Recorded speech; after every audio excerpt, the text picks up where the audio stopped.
do a report. Right. So we've got Perfect. So Ms. Pugh, Mr. Jeffries has been appointed to represent you. He's just been given, he's trying to get caught up real quickly on all the information and the discovery in your case. I'm going to reset your case so that he can get all of that. Once he gets it, he'll be out there to go over it with you, and we'll see if we can get an announcement at the next court date. Respectfully, Your Honor, I do not agree to comply with any of the appointed court agents, considering that their first duty is to the state. I understand. We've had this conversation before. And for the record, I'll be representing myself. So if you want to represent yourself, there's some things. Ms. Pugh, stop talking over me. If you want to stop talking over me. If you want to represent yourself, then there is a process that we have to go through, and we'll do that today if that's what you want to do. We'll get your case set for trial and we'll go forward that way. It is highly inadvisable for you to represent yourself. Lawyers have many, many years of training. They understand the law. They understand how a trial works, because here's what happens. When you're in a trial and you represent yourself, you're expected to know and follow all of the rules of evidence, all the rules of procedure. And so you're really at a disadvantage if you don't know those things. And so you have to do everything just like the assistant district attorney would. And if you don't, you're going to be in front of a jury, and it's going to show, and it's just not going to be, it usually does not work out in your benefit. But I have to go through with you some questions first before we do that. And then if you still want to do that, then there's a couple of things couple of options, and we'll go over those as well. Okay. So I am supposed to ask you, I'm going to go through these questions. I need you to answer them if you want to represent yourself, because this is required. All right. So have you ever studied the law?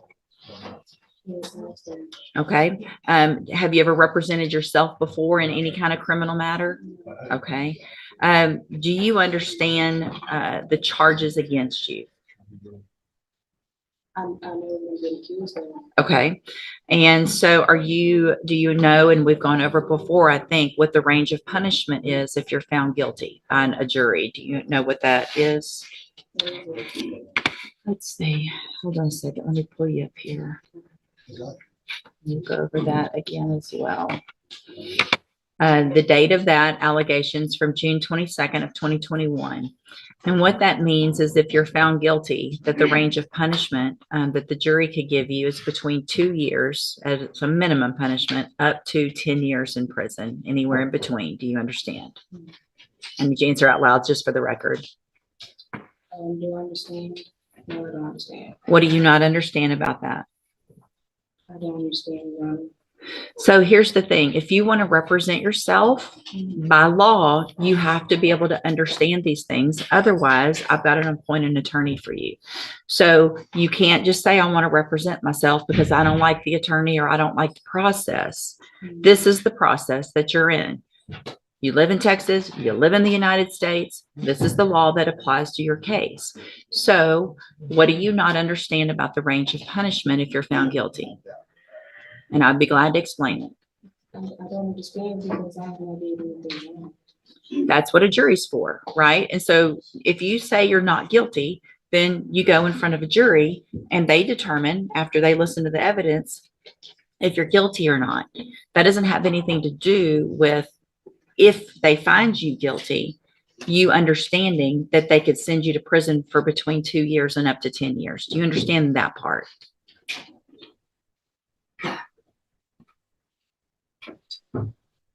What are you, yes or no? No, you don't understand that. So, Ms. Pugh, it's my understanding, I'm not going to allow you to represent yourself because you don't understand the law and the process. So we're on question number 4 out of 15 that I'm supposed to ask you. So Mr. Jeffries is going to stay on your case. I don't care what you want at this point. You can't do it. All right, you can go back with the bailiff. I'm done. Go back with the bailiff. Go back with the bailiff.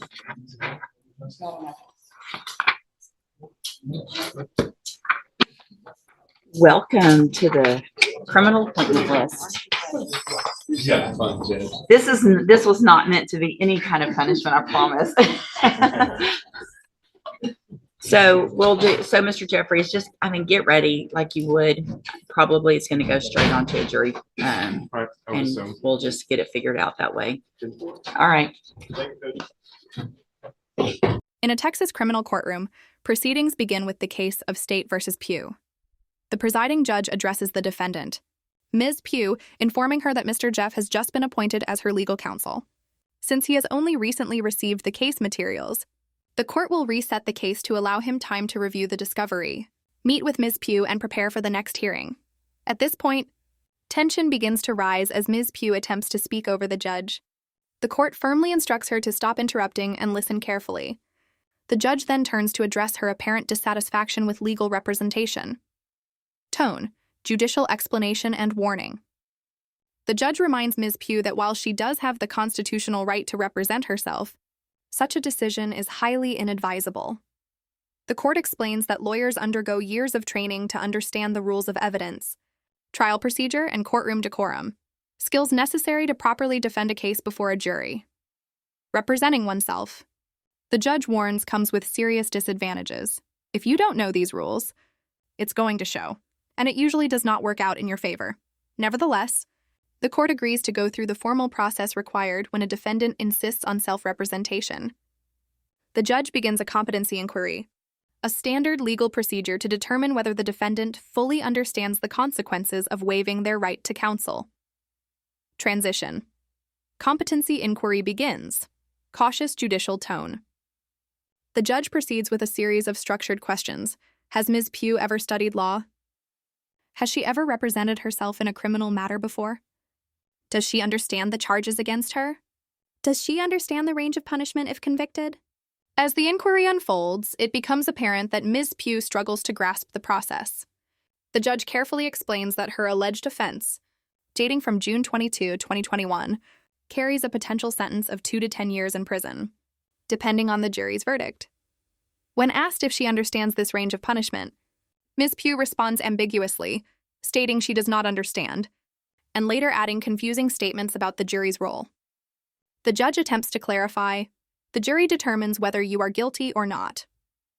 But if they do find you guilty, they can sentence you anywhere between 2 and 10 years. Do you understand that part? Ms. Pugh still does not give a clear acknowledgement, leading the judge to conclude that she does not fully comprehend the legal proceedings or potential consequences. Tone, judicial determination, firm but controlled. At this point, the judge makes a formal ruling on the record. Ms. Pugh, it's my understanding that you do not understand the law or the process. Therefore, I will not allow you to represent yourself. The judge explains that self-representation is not simply a matter of preference or dissatisfaction with an attorney. It requires a demonstrated understanding of legal procedure. Since Ms. Pugh cannot meet that standard, Mr. Jeff will remain appointed as her defense counsel. The court notes that this decision is for the defendant's own protection and to ensure that the case proceeds within the bounds of due process. The judge also informs counsel that the case will likely be set for jury trial, emphasizing preparation and compliance with procedural standards. Closing scene, tone shifts to reflective and procedural. As the defendant is escorted out of the courtroom, the judge reassures counsel. This was not meant as any kind of punishment. Welcome to the criminal appointment list. The session ends with instructions to proceed toward trial, now under the continued guidance of appointed counsel. The tone of the court, though firm, carries a sense of procedural fairness and protection of the defendant's rights, even against her own misjudgment. The hearing underscores a central tenet of the American judicial process. The right to self-representation is not absolute. It must be balanced with the court's duty to ensure that a defendant is competent, informed, and capable of understanding the consequences of their legal decisions. Summary closing note, neutral, documentary voice. In the end, State v. Pugh highlights a fundamental courtroom dynamic, the intersection of individual autonomy and judicial responsibility. The judge's careful inquiry, though strict, served as a safeguard against self-inflicted legal harm, ensuring that justice proceeded with both order and fairness.